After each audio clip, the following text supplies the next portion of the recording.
L'histoire commence en présentant Min Yo, ou plutôt Min, une étudiante universitaire qui vit seule et essaye juste de survivre. Dès le début, on voit Min en train de rêvasser à son crush. L'ambiance est super romantique, ils sont sur le point de s'embrasser, jusqu'à ce que... Bam, bam, un cri soudain brise le moment magique et la réveille en sursaut. Et qui crie comme ça? La propriétaire de l'appart, bien sûr. Min a oublié, ou fait semblant d'oublier de payer le loyer, et maintenant, la voilà qui réclame son argent. Le problème? Min est complètement fauchée, pas un sou en poche. Mais elle trouve une solution et règle sa dette du mois avec des sacs de riz. Oui, oui, vous avez bien entendu. Et la proprio accepte, mais elle prévient direct, la prochaine fois, je veux du cash, compris? Maintenant, apprenons à mieux connaître notre héroïne. Min travaille à mi-temps dans un café pour payer ses factures et, disons-le franchement, sa vie amoureuse est un désastre total. Jamais eu de copain, jamais embrassé personne, une véritable légende vivante du Forever Alone. Mais ça ne veut pas dire qu'elle ne rêve pas d'une belle histoire d'amour. Son crush ultime, c'est Kang-jun, un beau gosse qui vient déjeuner au café tous les jours. À chaque fois qu'il arrive, Min est en ébullition, s'imaginant ce que ça ferait s'il la remarquait. Et un jour, elle se décide, c'est aujourd'hui, je vais lui avouer mes sentiments. Elle soigne son look, enfile une belle robe et attend le bon moment. Et devinez quoi? Kang arrive pile à l'heure habituelle. Min essaie de le charmer, lâche quelques sous-entendus, mais rien. Il ne calcule même pas. Et pour ne rien arranger, une autre employée du café, Minori, tente aussi d'attirer son attention. Sauf que la vérité, c'est qu'il ne semble intéressé par personne. Les choses deviennent encore plus gênantes quand Min essaie de lui faire un clin d'œil séduisant et qu'il l'ignore totalement. Sérieux, c'était un vent magistral. Plus tard, de retour chez elle, Min est anéantie. Déjà parce que Kang ne lui a accordé aucune attention, mais aussi parce qu'elle voit Minori toute heureuse avec son copain, alors qu'elle, c'est toujours la misère sentimentale. Et comme si ça ne suffisait pas, devant le café, il y a une énorme pancarte en carton grandeur nature de Cha Eun-woo, l'idole du groupe Astro. Parce que le patron du café est ultra fan de lui. Et là, c'est le pic de la déprime. Complètement abattue, Min décide de noyer son chagrin dans l'alcool. Après quelques verres, elle fait ce que seuls les gens bourrés feraient. Elle kidnappe la pancarte en carton d'Eun-woo et l'embarque chez elle. Mais ce n'est pas tout. Elle se met à danser avec, comme si c'était son petit ami imaginaire. En plein délire, elle finit par pleurer et sans faire exprès, une larme tombe sur la pancarte. Et c'est là que tout part en vrille. Le lendemain matin, Min se réveille et découvre que Cha Eun-woo est dans sa cuisine. Oui, le vrai, en chair et en os. Et pour rendre la situation encore plus surréaliste, la pancarte en carton est maintenant complètement blanche. Son image a disparu. Elle panique et pousse un cri digne d'un film d'horreur. Mais Eun-woo, lui, reste super zen. Au contraire, il est tranquillement en train de se préparer une bouillie de riz et commence déjà à lui faire la morale sur son mode de vie. Tu devrais vraiment faire plus attention à ton alimentation, tu sais, avant qu'elle ait le temps de comprendre ce qui se passe.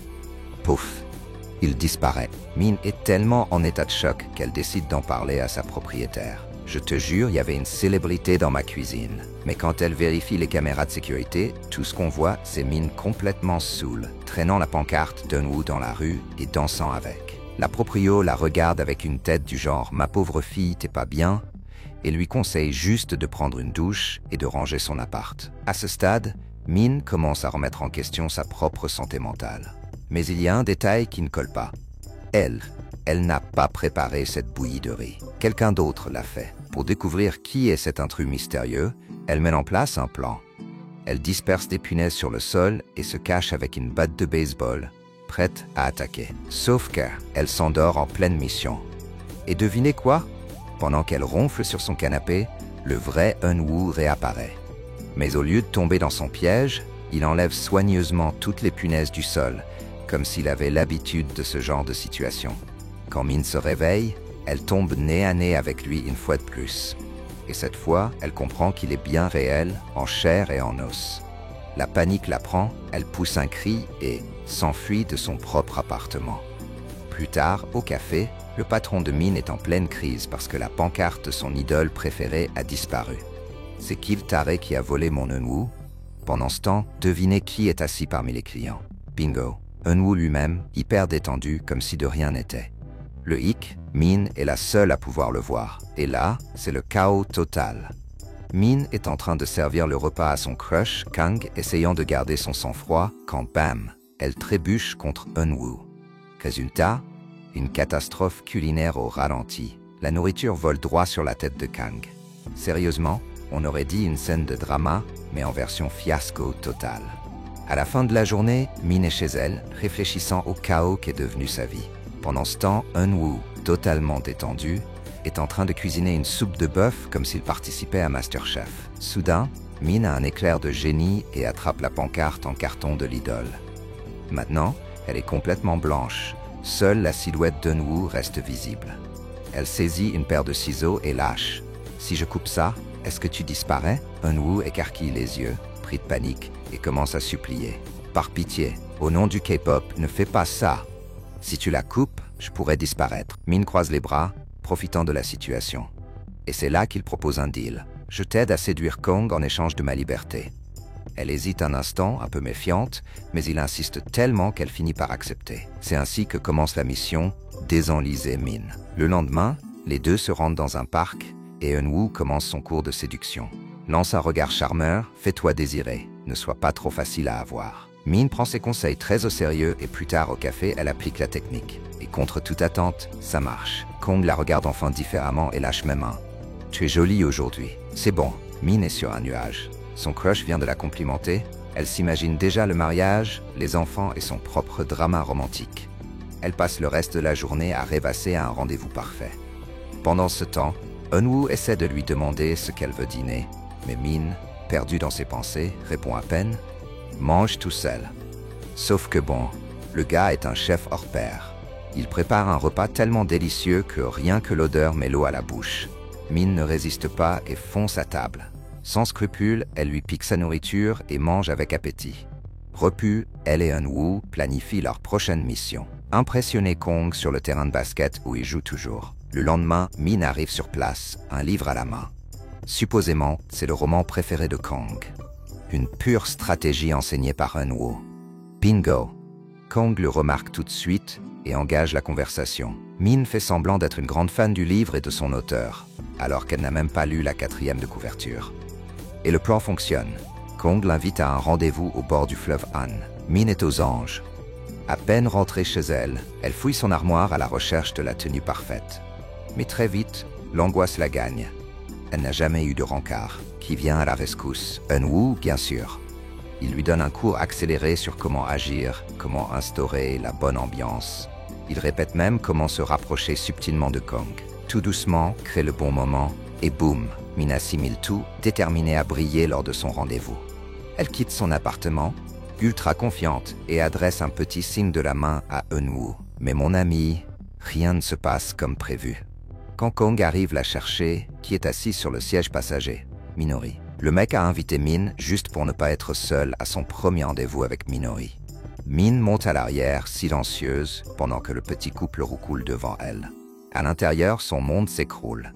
Elle envisage même de leur balancer un bon coup de pied, mais bon, elle n'a pas le courage. À la place, elle reste là, à remettre en question toutes ses décisions de vie. Plus tard, chez elle, elle s'effondre devant Eun-woo, en pleurs comme une héroïne de drama coréen. Elle est notre idole? Il fait quoi? Il lui prépare un repas divin pour lui remonter le moral. Parce que bon, la nourriture, ça guérit tout, non? Et c'est là qu'un truc inattendu se produit. Min mange tranquillement, mais un morceau de nourriture reste coincé sur ses lèvres. Eun-woo l'observe, et soudain, une envie irrépressible de l'embrasser le prend. Il s'approche lentement, et tadam! Min ne recule pas. Elle le laisse faire. Après ce presque baiser, il passe la nuit à discuter de tout et de rien. Il vient, partage des anecdotes, jusqu'à ce que Min, épuisée, s'endorme. Eun-woo, tout attentionné, la couvre avec une couverture avant de s'endormir aussi. Le lendemain, ils vont dans un parc. Eun-woo apprend à Min à faire du vélo, un truc qu'elle voulait savoir faire depuis des années, mais n'avait jamais osé tenter. Ils s'amusent, rien, et leur lien ne fait que se renforcer. Mais un problème surgit. À son travail, Min est ailleurs. Impossible de se concentrer. Elle ne peut pas s'empêcher de penser à ce qui se passe entre elle et Eun-woo. Son cœur aurait-il changé de direction? Pendant ce temps, la vérité éclate. Kang, le crush que Min idéalisait tant, n'est qu'un sale coureur de jupons. Le gars commence déjà à ignorer Minori, ne répondant plus à ses messages ni à ses appels, prouvant qu'il ne faisait que jouer avec ses sentiments. Et maintenant, que va faire Min après avoir découvert qui est vraiment Kong? Et surtout, que représente vraiment Eun-woo pour elle? Maintenant, tout a changé. Min n'est plus aussi intéressé par Kong. Henry, maintenant qu'il sent qu'elle s'éloigne, il commence enfin à lui prêter attention. Mais est-ce que ce n'est pas trop tard? Un jour, Min et Eun-woo passent l'après-midi au parc, allongés sur l'herbe sous le soleil. L'ambiance est parfaite. Leurs regards s'intensifient, ils sont sur le point de quasi s'embrasser quand, bam, le ventre de Min gronde bruyamment. Elle éclate de rire, promet d'aller chercher des snacks et laisse Eun-woo l'attendre. Pendant ce temps, à l'appartement, la propriétaire passe déposer l'avis de loyer. Et c'est là que la catastrophe arrive. Elle aperçoit le carton blanc d'Eun-woo et se demande « C'est quoi encore cette horreur qui traîne devant ma porte ?» Sans réfléchir, elle le déchire en deux et le jette à la poubelle. Au parc, tout bascule. Eun-woo regarde ses mains et son corps, il est en train de disparaître. Min revient avec ses snacks et il n'est plus là. Le choc est instantané. Elle scrute le parc entier, court dans tous les sens, crie son nom, mais rien. Comme s'il n'avait jamais existé. Le soir, elle rentre en trombe à l'appart et remarque que le carton a disparu. Un déclic se fait. Elle file jusqu'aux poubelles et, en fouillant le conteneur, elle trouve les morceaux du panneau en carton. Eun-woo est parti, pour toujours. Elle s'effondre sur place, en larmes, incapable de croire à ce qui vient de se passer. Le lendemain, cherchant un moyen d'aller de l'avant, Min retourne au parc et prend son vélo. Elle pédale lentement, repensant au jour où Eun-woo lui avait appris à en faire. La nostalgie lui serre le cœur. Mais il y a une chose qu'elle possède maintenant et qu'elle n'avait pas avant. Confiance en elle. De retour à l'appartement, elle ressent un vide immense. Plus de plats incroyables préparés par Eun-woo. Mais en allant à la cuisine, elle découvre quelque chose. Des petits mots laissés par lui. Des messages adorables du genre « N'oublie pas de bien manger » et « Essaie cette recette, c'est facile ». Dans les placards, elle trouve des notes griffonnées à la main avec des recettes et des astuces de cuisine. Même s'il n'est plus là, il veille encore sur elle. Le temps passe et quelques semaines plus tard, Kong, son ancien crush, trouve enfin le courage de l'inviter à sortir. Mais Min voit les choses avec clarté. Elle se souvient de la façon dont il a blessé Minori et comprend qu'il n'en a jamais valu la peine. Elle le regarde droit dans les yeux et lui dit avec assurance « Désolé, mais j'aime quelqu'un d'autre. » 2 mois plus tard, Men est au téléphone avec son père, discutant tranquillement, quand soudain, des cris et des flashs envahissent la rue. Une foule en délire.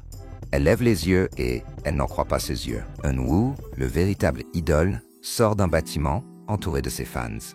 Leurs regards se croisent une fraction de seconde. Mais contrairement à l'Eun-woo qu'elle a connu, celui-ci n'a aucune réaction. Il continue son chemin, protégé par sa sécurité, plongé dans le tumulte. Min soupire et tente de se convaincre, évidemment, il ne m'a jamais connu. Tout ça n'était qu'un rêve. Elle se détourne, prête à partir. Mais soudain, elle sent une main sur son épaule. Elle se retourne. C'est lui, le vrai Eun-woo. Son cœur s'arrête. Je te connais ?» demande-t-il, les sourcils froncés, l'air intrigué. De l'autre côté de la rue, les autres membres de son groupe observent la scène. L'un d'eux demande « C'est qui cette fille ?» Un autre répond « La fille des rêves d'Eun-woo. Il parle d'elle tous les jours depuis 1 mois. » Min est complètement sous le choc. Puis, dernière scène. Un flashback montre Eun-woo se réveillant d'un rêve. Son visage est rougi, troublé. Il se souvient exactement du moment où, dans son rêve, il a embrassé Min pendant le dîner. Qu'est-ce que ça signifie? Peut-être que le destin a trouvé un moyen de les réunir.